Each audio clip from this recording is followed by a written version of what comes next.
Hey guys, it's Amelia, but not the pilot, just Amelia, and I'm here with another monthly reading wrap-up. This month I read 11 books, so let's get into it. So as y'all know, I am a mood reader, and we are now in spooky season, which means I am in a rush to read every single book that is on my list, basically.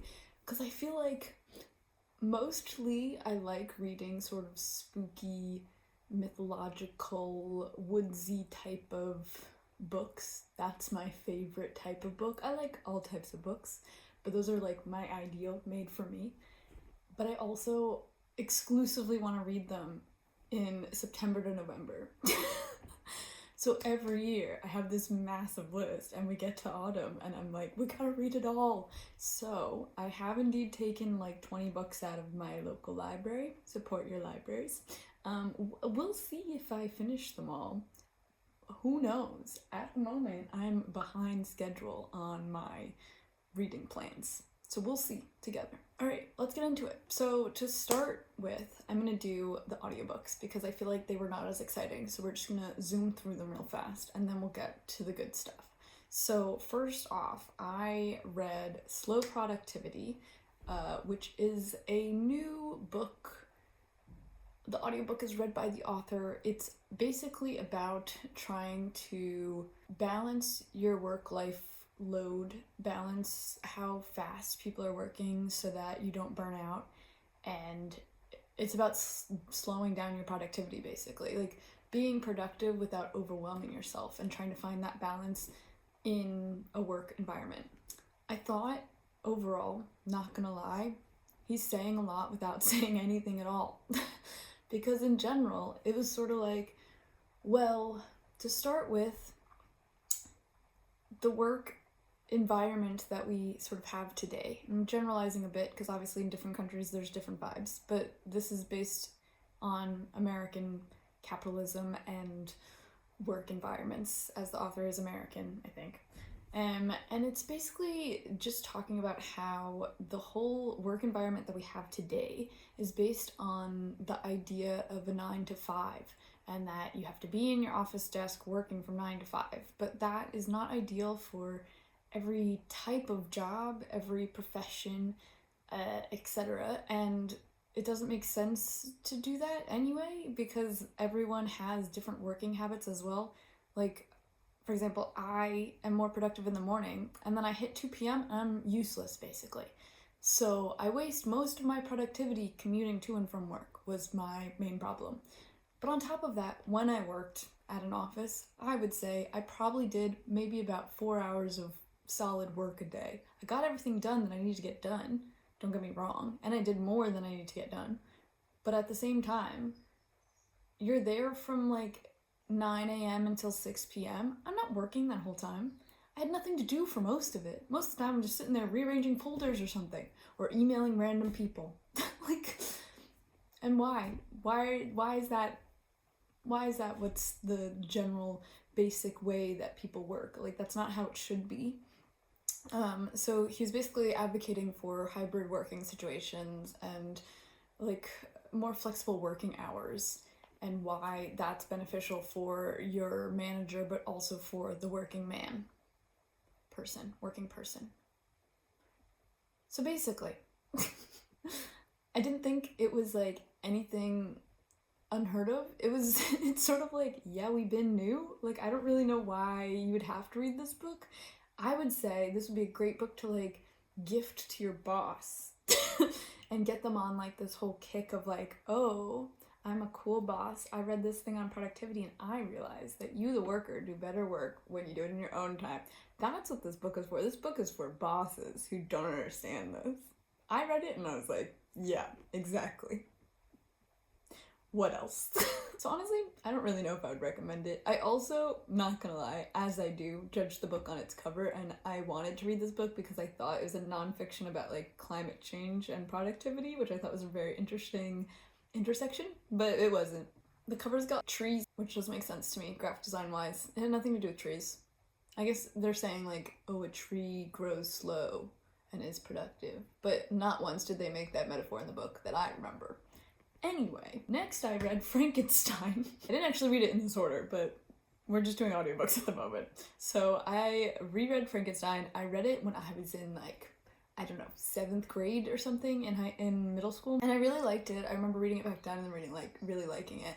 And obviously, I think it's such a known media source that it's pervasive throughout society, that everyone knows the gist of Frankenstein, Frankenstein's monster, all that jazz. I remember the plot vividly. I feel like everyone knows the plot.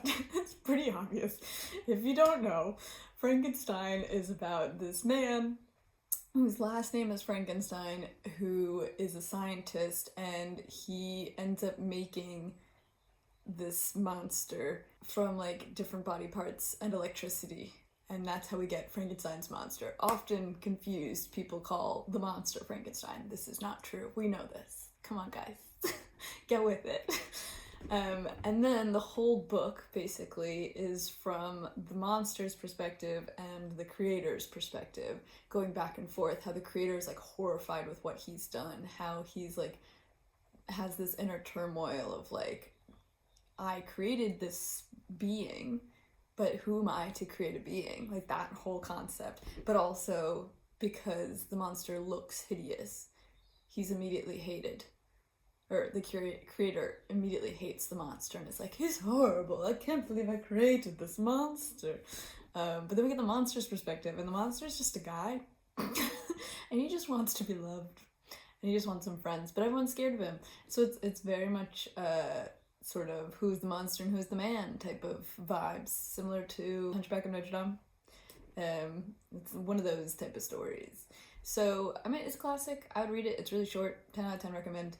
And basically the whole story goes back and forth between the creator's perspective and the monster's perspective. I didn't remember it did that. I also forgot there's like these weird little letters at the beginning of the book.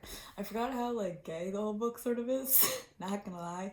But I was really interested in rereading it because I recently found out that, I know this is sort of common knowledge, but I don't know, I never learned this, that Mary Shelley, the author of Frankenstein, which is quite cool because it's basically, she's a woman and she invented the genre of sci-fi. It is largely accepted that this book is the first like sci-fi book. So it's quite cool. But anyway, she was on a holiday trip in France or something with her husband and other famous literary people of the time. So we got like Lord Byron, Percy Shelley, and someone else. Anyway, basically, they were reined in, and so they were inside all weekend, and they decided to challenge each other to all create something over this weekend. And so she wrote this in a weekend, which is nuts. And then, I forgot who else it was, but the other guy wrote the book Vampyre, which is supposed to be the predecessor to Dracula, the famous book. So it was really interesting. I just recently found that out. So I wanted to reread them just to think about that while I read it. So I re-listened to that. I actually listened to the version that's narrated by Kenneth Branagh. That's his name. I almost forgot his name. Which was quite good. So it was fun. And I read that on purpose because I want to read Poor Things and Our Hideous Progeny this month, which are both sort of like inspired by Frankenstein. So I read that first. It's great. 10 out of 10 recommend. You should also read it. And then the last audiobook I did this month was Men Have Called Her Crazy by Anna Marie Tendler. This is John Mulaney's ex-wife. I don't know if you remember all this drama 2 years ago, but I'm just sort of interested in, I love drama. I don't know what else to say. However, I will preface it by saying she really doesn't talk about John Mulaney at all. And like, good for her, but also that's sort of what I wanted. So basically I find her sort of fascinating because in like a feminist type of perspective, because it sort of comes down to like, oh, well, who is she? She's John Mulaney's wife, but she's so much more than that, obviously. But she was an artist, and I had no idea she was an artist. I didn't really know who she was, to be quite honest. I sort of thought she was like another set designer or production assistant or something on SNL, and that's how they met. I honestly still don't know how they met because she didn't talk about it at all in the book, but she's just like an actual, like a fine artist. Like, she makes art. That's her job. And she's had various success and failures over the years. So this book is following her mental hospital entry and leaving and her mental problems from like 2020 until 2024, 2023, which was very sad, depressing, I would say, but also like, okay, yeah, interesting. Basically just talks about how she like signed herself into a hospital inpatient care and then like went through a crazy series of things, but also it's a very feminist perspective. I would say it's a very like interesting modern feminist work.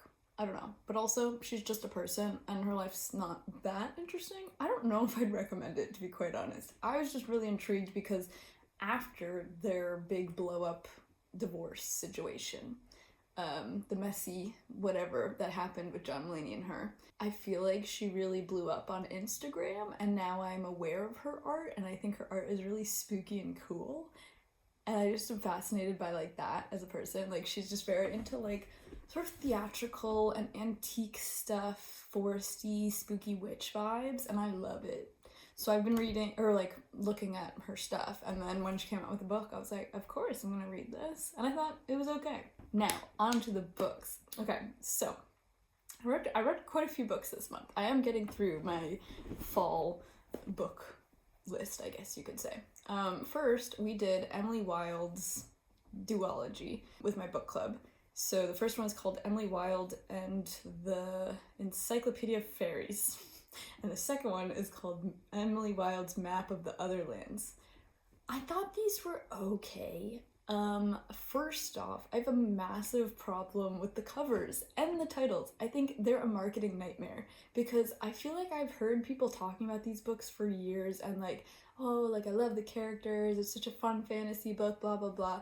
But in my head, I literally kept seeing the title and the cover and thinking, this is an encyclopedia of fairies for children, like for 4-year-olds. You know when you had those books like Egyptology and Fairyology, those type of things? That's what I thought this was. And so I was like, I think I'm good. Like, I'm a bit past that in my reading journey. I don't think I'm gonna enjoy this. And I'm not gonna lie, so it wasn't what I thought it was. However, it was still really young, and I thought the writing was not that good. I think the world building is fascinating. I think this fairy world that she's created, which let me give a quick synopsis before I ramble on too further. But basically, Emily Wilde is a professor at Cambridge, I think it was, not Oxford. But basically, she's a professor of fairies, and it's just widely accepted in society that fairies exist, that they're all over the world, there's all different types, and she is a professor that like classifies them and researches them and whatnot. So basically, that's the plot. And I just found that sort of like a fascinating world building tool because it's just like, okay, fairies are real, society accepts them, they exist, and we're just moving on. And then throughout the book, you're slowly building a lexicon of other types of fairies and other like what types of fairies do what, where they live, that type of jazz, which I thought was really interesting, but I just didn't love the book. And here's why. The first book has the plot that she's going on an expedition for research purposes to Scandinavia, Norway maybe? I'm not quite sure. It does give an exact name, but I don't remember if that was a real place or not. I think I looked it up, but I don't remember. But basically, she goes to Scandinavia in search of these like winter type of fairies that aren't well researched, and this is like her big goal for the book she's writing and the papers she's working on, whatever. So she moves there and she's like doing her little research, but then her like academic rival slash best friend professor shows up, and of course he's hot, and of course he's a fairy. This is not really a spoiler, it's like evident from like chapter 5. Sorry. But I don't know, I just felt the characters themselves I think are really interesting, but the author chose to write everything from first perspective as a journal, and I felt like that really hurt it. So the whole book is supposed to be Emily Wilde's journal as she's doing this research academic stuff. So it is very bland to read because it's written of like Today, my research took me into the woods. I found X, Y, and Z fairy. And then there's like footnotes. I skipped all of the footnotes because they were boring as hell. They were awful. If you're gonna put footnotes in a book, it's gotta be worth it. This was so boring. So I skipped all the footnotes because they were not worth it. And everyone else in my book club agreed that like the footnotes were boring. I don't know. But overall, I feel like Emily Wilde as a character is really interesting and diverse. I want to say she's autistic coded. I don't know if that's true. I'm not autistic, so I can't exactly vouch for that, but that's the vibes I got. Let me know down below what you think. I also think she said she's a romantic, which I thought was interesting. I think she says that in the second book, but I'm not sure if that was me reading something incorrectly. But anyway, I think she's a very interesting character. However, reading from her perspective was very boring because she's not picking up on social cues or emotions. Well, she's not mentioning them at all. And as a result, reading it is literally just like stating facts. And I understand like that's the point of this character, but I felt like I didn't connect with the characters as much as you'd normally do in a book since you're not getting all of the emotional aspects and the social aspects. And then the romance that's in the book is basically non-existent, I feel like, because it's just like, oh, the two characters are together. End of story. Together. There's some miscommunication and whatnot, but it's not even really mentioned because she's not mentioning any of these emotional or social things, which you could argue, oh, well, Emily Wilde is writing in her journal, so she's not going to write that in her journal. She writes about other things in her journal that are not academic inclined at all, so that's a lie. She could. I also had a problem with halfway through the book of both of them. We randomly get a chapter from the love interest fairy man's perspective. His name is Wendell Brambleby. I don't know how to say his name. Anyway, Wendell Brambleby.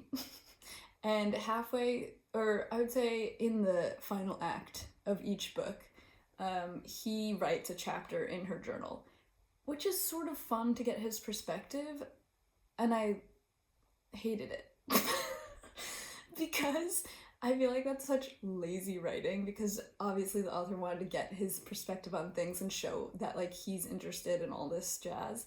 But I just feel like that's such a lazy way to write it, and it's like, that's fun and all, but maybe just include that as like an article on your Tumblr, or like publish a novella that's like from his perspective. Like just one chapter from his perspective is ridiculous. Or maybe every other chapter is like him and then her and then him and then her or something like that. But oh my god, it pissed me off to no end. But I did really like his character as well. Yeah, I thought both the characters were really interesting, but the story just wasn't that compelling. The plot is fine, whatever. I do think both stories wrapped up way too fast. Sort of nothing happens the whole like first 200 pages, and then you get to like the last 40 and it's like insane action that all wraps up in 40 pages. I didn't love that. But I will say, back to Wendell. I love Wendell as a character. I think he's so fun. I love the whole like fairy aspect to him, that he's sort of like, what's the word? Like he's very wishy-washy. You don't really know what he's thinking. He's got fairy vibes, so he doesn't fully understand human instincts and reasoning either. He'll just sort of like do something really violent, and that's just his nature because he's a fairy. And I thought that was so interesting, and I wish they did more with that. There is supposed to be a third book. I'm not sure if I'm gonna read it. I did like the second one slightly more than the first, but I don't know.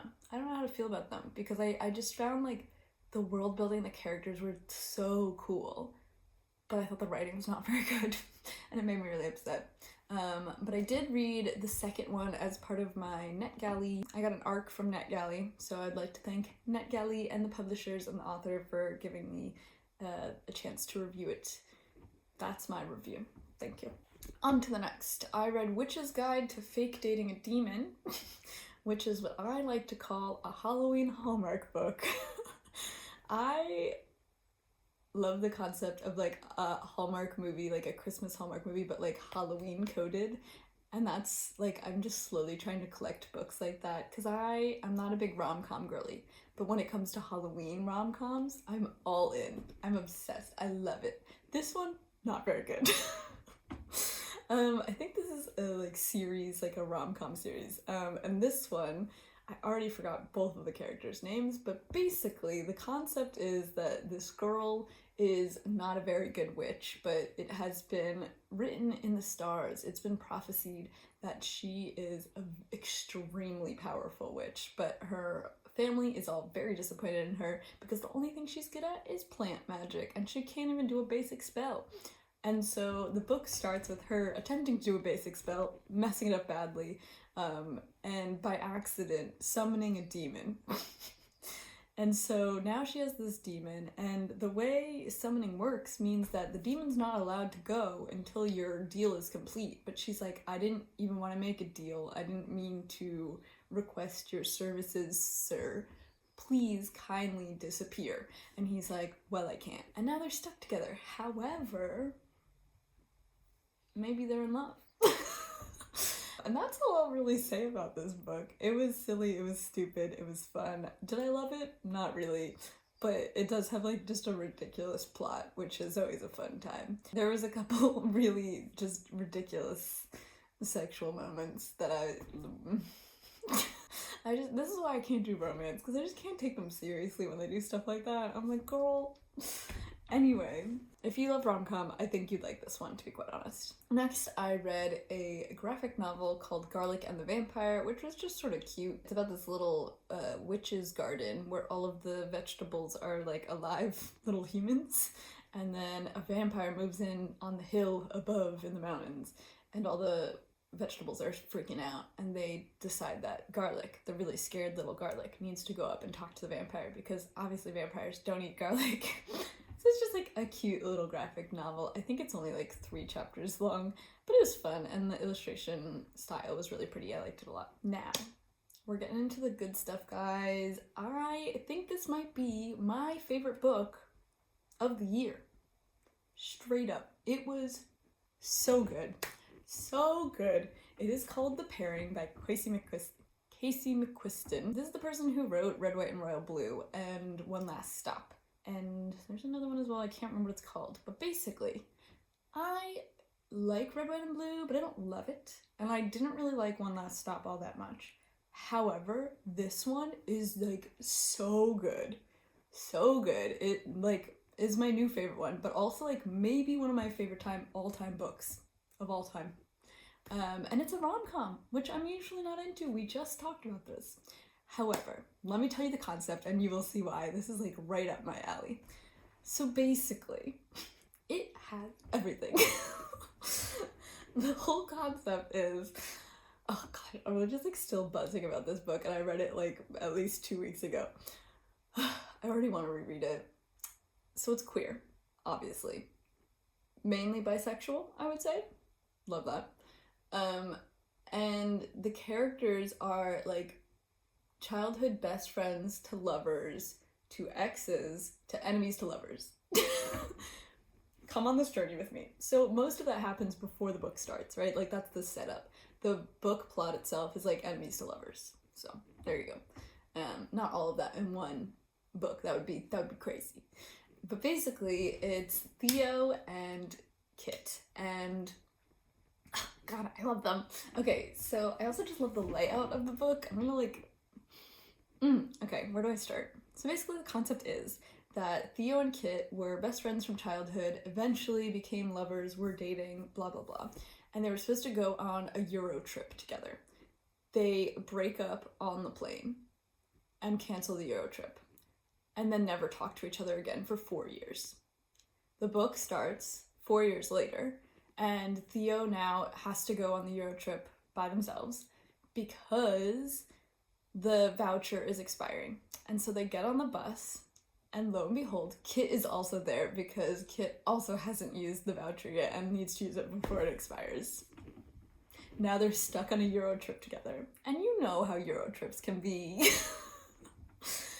And it's just, oh, it's so delicious. But also, like, the concept of it is, so they're going through Spain, France, and Italy, and they're just stopping at different, like, food and wine stops. So the tour itself is all food and wine, and then Theo and Kit are, like, a cocktail person and a patisserie person. Like, they're both foodies, basically.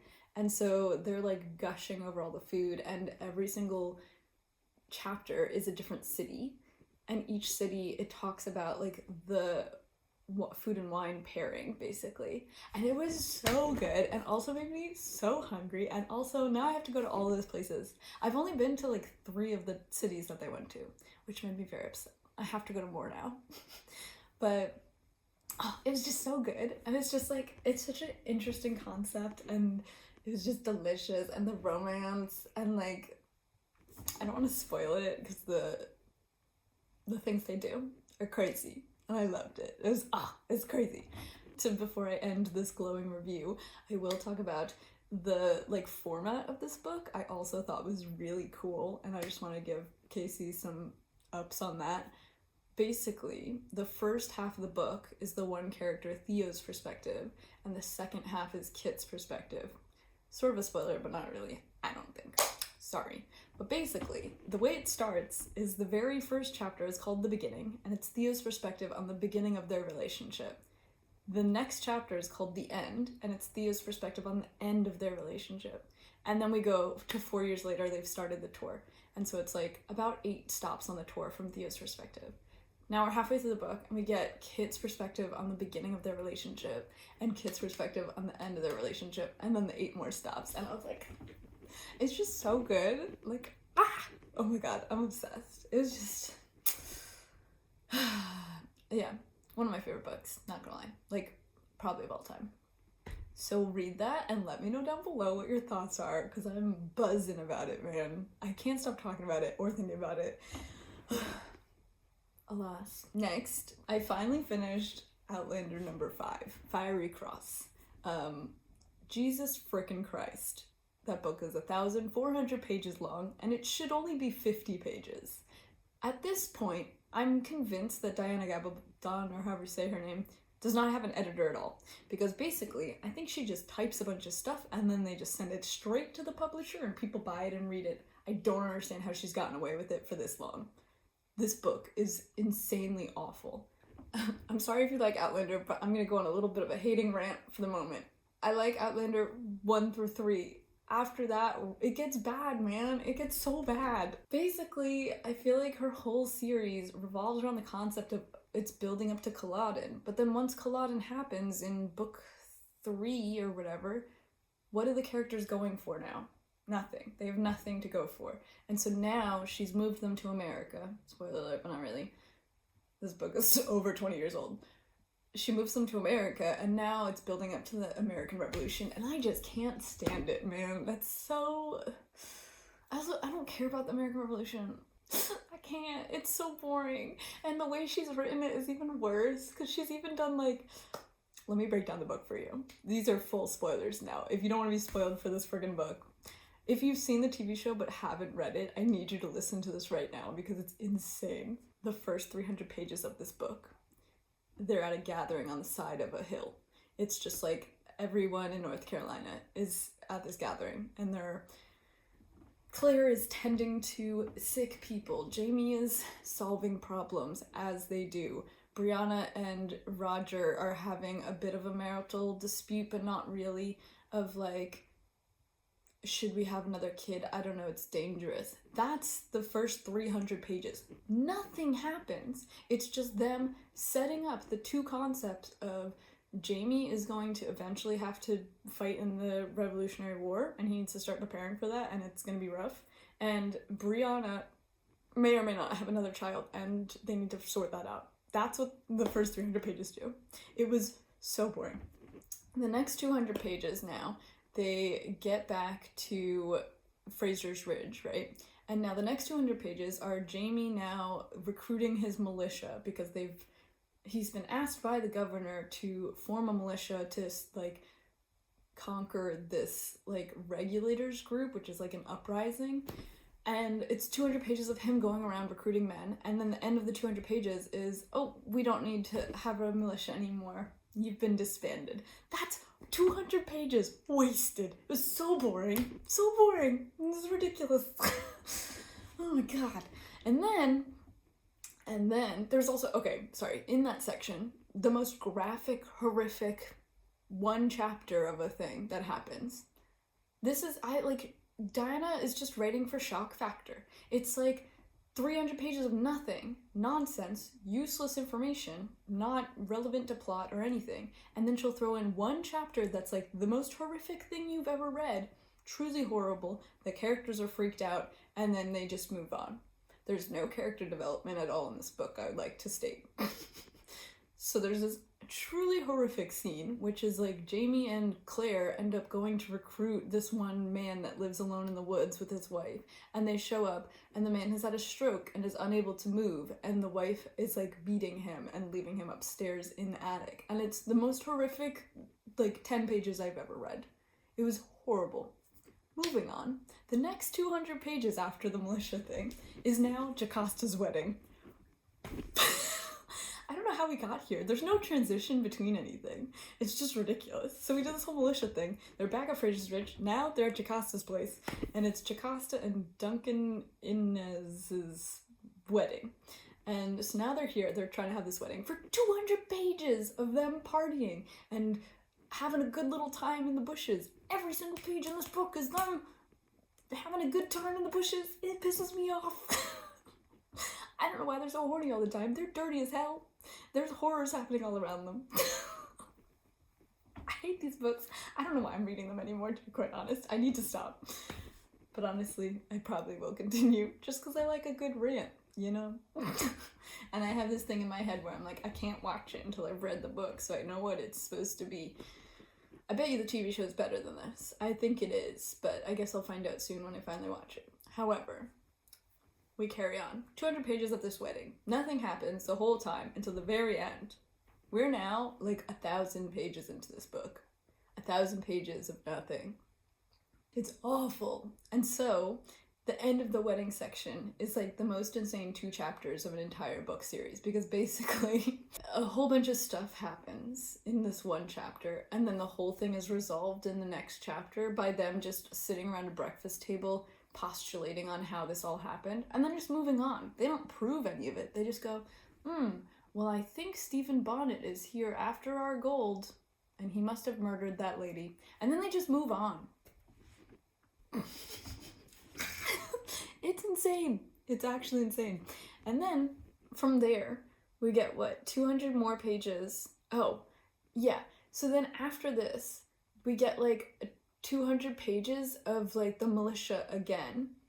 Oh my god. And I think this was the worst part of the whole book, because after the Jocasta's wedding finishes, we get, one line of, oh, and then they went home and planted all their crops, and now the militia is back together, and they're on the fronts. Just 1 page information of, oh, times have passed, months have passed, and now they're fighting the Regulator Rebellion again.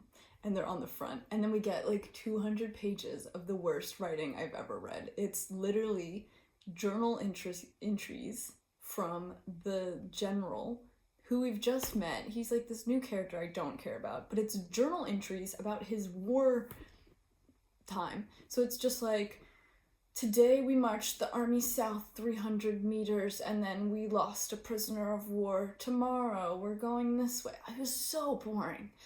At this point, I think this is where Diana's obsession with history comes in, because I bet you these are actual history facts of what happened with this militia, if it's real.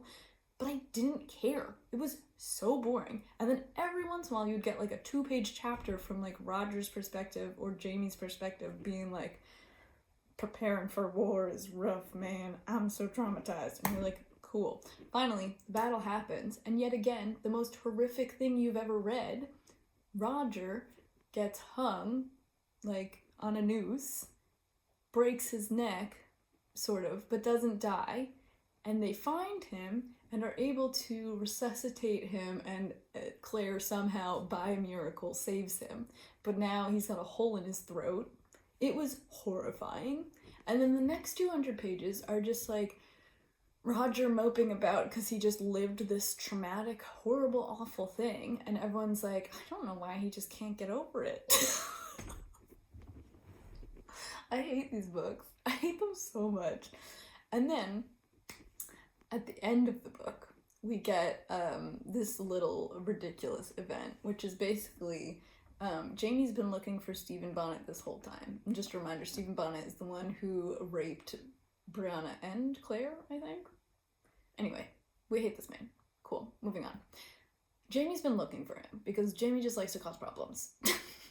And so basically he figures out where Bonnet is, and he like orchestrates this whole little plan that like Jamie and Roger are gonna go down and meet Bonnet and do this like fake whiskey trade with him, and they're gonna murder him. Perfect, what could go wrong? They show up to the like secret dock that they're supposed to meet Stephen Bonnet at, and you know who doesn't show up? Stephen Bonnet, of course, because he's figured this out, because this man is smart. Like, why are they so dumb, to be quite honest? And they show up, and then all this stuff goes down, and there's been like tons of spelling mistakes this entire book, and on top of that, not only spelling mistakes, but like continuity mistakes. And this was one of the ones that pissed me off the most, because basically we get Roger's perspective. He's on the dock, some fighting happens, whatever. He ends up like in a shed on the dock, and then he's like, well, I gotta escape. I don't know where Jamie is. Jamie escaped, and like they don't know Jamie's here, so I need to escape. So he like jumps into the water below the dock, swims away, and he's like, I need to figure out where Jamie is. Jamie has no idea where I am. I need to escape, whatever. Then we cut to Jamie's perspective. Jamie is on top of the shed, and he's like, I gotta get Roger out. No one knows I'm here. I need to get Roger out without them knowing where I am. How am I gonna get out of this? And then Jamie spots this, like, man, I forgot his name, like, Wilde or something, and he's like, oh, there's Wilde. I should go talk to him. What's he doing here? Like, I don't like that man, but maybe he'll help us. And then the paragraph ends, and this new paragraph starts that, like, it doesn't make any sense because now it's like Roger and Jamie are together and they're talking to Wilde, but they're not like at the dock. They're like in the woods somewhere, and they're discussing, like, Jamie's trying to convince him to like help. And it's like, you just skipped a large amount of time, but also like for continuity's sake, it doesn't make sense where they are and what's going on. And this happened like at least 4 times in this book. Where are her editors? She doesn't have any because she's writing 1,000-page books. Like, what is this? Oh, Jesus Christ. So anyway, the book ends with like that whole thing failing, and Roger and Jamie both get hurt, but they're fine. And then meanwhile, Stephen Bonnet is with the ladies harassing them. But don't worry, because Brianna is a sharpshooter, canonically is a sharpshooter, and is able to shoot Stephen Bonnet in the balls. And that's how that ends. And then the very last chapter of the book really sent me over the edge, because it made me even more angry. Because guess what?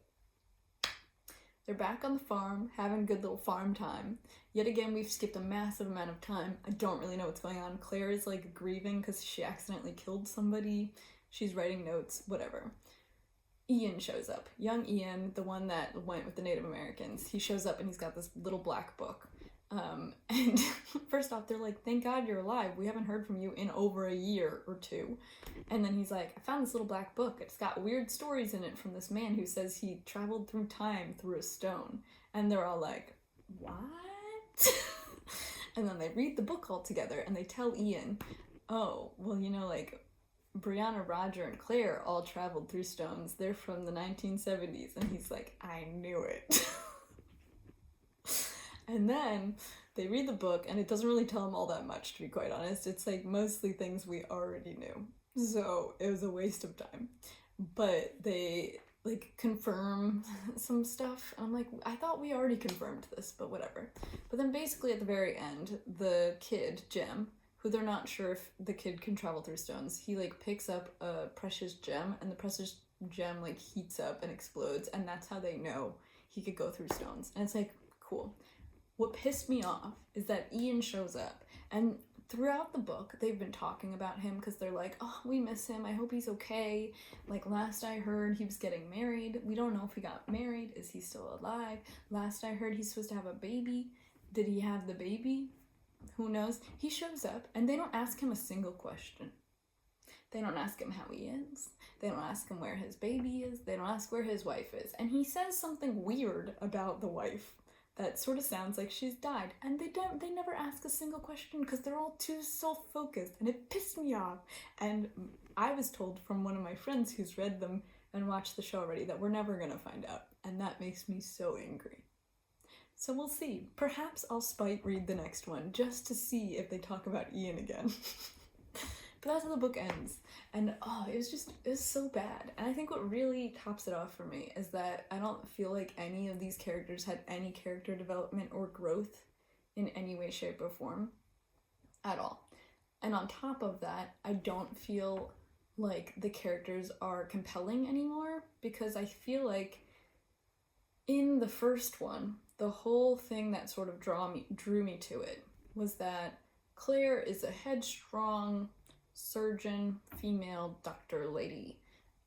She's strong, independent, she don't need no man, but she has two. And then Jamie is a hard-headed, stubborn man with traditional values because he is from the past.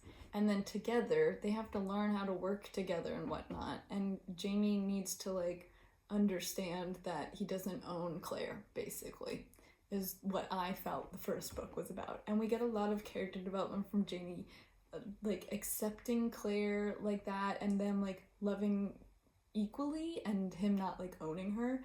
I feel like we've completely lost that since they've now been married for 20 years or whatever. In this book, it's constantly like, oh, well, Claire keeps the house, and she mends the clothes, and she does the womanly stuff, and she keeps her mouth shut. And then Jamie's like, and I'm a strong man. I go into battle, and my wife shuts up. It's like, what happened? What happened? They got married? Like, that's it? Couldn't be me.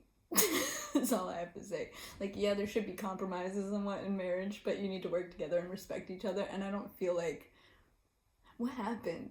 What happened? So there's that. I am indeed rewatching the TV show, so now I'll finally get to watch season 5 because I've never seen season 5. I will say that the actors are pissing me off as well now. I just don't like the way that either of them act. I feel like in every scene, Jamie is like, and then in every scene, Claire is like, ah! Like, she's just like scream crying in every scene. Moving on. We gotta move on. We got other things to talk about. So I also read Lochs Legends by my friend Andy the Highlander. He is a famous tour guide here in Scotland. He's just a great dude, but he's recently published this book. It's basically like a travel guide that is like him talking about his favorite places in Scotland and what to do in them, some little fun facts. I will say it's sort of confusing because I feel like they published it like a novel, where in reality it's a travel guide, and I wish there was more maps in it. However, he does cover quite a lot of good places to go, and I feel like it's a good place to start if you're looking to come to Scotland. Maybe read this and it'll give you some good ideas on places to go. Anyway, the last book I have to review for you today is The Wrath of the Triple Goddess, which is the new Percy Jackson book. You know I love Percy Jackson, and when the new one came out, I was immediately there buying it and reading it in one day. I will say I didn't love this one as much as I've liked the other ones. I do find his books are like, they're so silly and fun because Percy is just such a like ridiculous, sassy teenage boy. And so there's many moments when I laughed out loud, but I do feel like this book, for me, I don't know, I feel like something about it was not as enjoyable as the other ones. I'm not quite sure what it was. Perhaps it's just because it was like, oh, it's just a sequel, and like the books are quite young, so I will admit perhaps it's not for my demographic. But yeah, it did read really young, but I really liked the first one in this series, so I don't know. If you're looking to start Percy Jackson, I would definitely recommend it. Even as an adult, I really enjoyed them because they're just like stupid quick to get through and they're just so fun and they're diverse and they're teaching you Greek mythology. So I recommend them. However, the way Percy Jackson works is the first 5 books of the series, Percy Jackson, which the first one's Percy Jackson and the Lightning Thief. So there's the first 5, then there's another 4, 5, which has new characters in it. It's sort of like a spin-off sequel. Then after that, Rick Riordan, Uncle Rick, the author, he went off and he wrote a bunch of other things that are all technically in the same universe. So there's also Trials of Apollo, which is a 5-book series, also set in the Greek demigods world. But then there's also Norse mythology, Egyptian mythology, etc. This new series is after those first 2 series. It's now a trilogy of Percy trying to get into college. However, he needs to get recommendation letters from the gods so that he can go to college, which is, it's just so friggin' funny because it's like, this kid saved the world. You can't give him a recommendation letter. So now he has to do these like silly little dumb tasks to get recommendation letters from gods. So I think they're super fun. They're also all like set in New York City and they're all really quick because they're only like set over a weekend basically. All of the other books were always set over like a week or 2 of them going across the country to complete a quest or whatnot. But this series all seems to be set in New York City because Percy's still going to high school. So this is just on the weekend. He's trying to get something done so he could get a recommendation letter. So I think that's really fun. This one specifically is set over Halloween weekend, which I think is great. And it's set in Gramercy Park, and Percy has to watch the pets of Hecate. Or Hecate? I always say Hecate, but I've also heard Hecate. Basically the goddess of magic and spooky stuff and crossroads, basically. And so Percy has to pet sit for her for the weekend, which happens to be Halloween weekend. It was very fun, but it did seem very quick, and yeah, I guess not as exciting as the other ones because they are only staying like in New York. And I felt like usually Rick Riordan breaks his book down into like 3 events that lead to the main climax, you know? And I feel like these ones aren't as exciting because they're all in New York, so it's like, oh, you just have to go like uptown to do this, then you have to go to Brooklyn, to do this, and then you have to like go downtown to do this, and then the big event happens in Central Park or something like that, you know? Where his previous books were like, well, you gotta go all the way to Seattle, and then you gotta go to Chicago, and then you gotta go to St. Louis, and they're all over the country seeing different things. But I love them anyway. You should read them too. Next month, let's get into it. This is such a long video, I'm so sorry, but I had things to say. Next month, I am definitely reading Hideous Progeny. I've just started it. It's a Scottish author. I think it's queer. It's a Frankenstein retelling. That's all I know about it, but I've heard really good things, so I'm excited for that. Perhaps I will read the next Diana Gabaldon book. Gabaldon. I say her name differently every time I say it. I'm also planning on reading Your Blood, My Blood, Dracula, and The Unfortunate Events of Heartbreak and Magic, whatever that one's called, this one. I want to read Discovery of Witches. I want to read Luckenbooth. I want to read Bunny. I don't know. There's a whole bunch, so we'll see what happens, but that's the plan. Stay tuned for next month. If you have any spooky book recommendations for me, leave them below. I probably will not be getting to them this year because I have too long of a list already, but I am always interested in other books. Thanks for watching. Bye!